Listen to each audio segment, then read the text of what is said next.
Yun, alam mo, ang experience namin sa Iglesia ni Cristo, sa maraming pagkakataon. I've been in the city for almost 3 decades. And so many rallies, minsan multi-sectoral rallies led by Iglesia ni Cristo.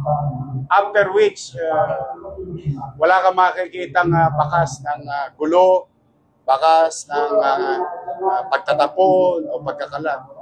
Kasi ang paniwala namin at base rin sa mga nagdaang karanasan, ang Iglesia ni Cristo at mga kapatid ay organisado at may malasakit sa kapwa.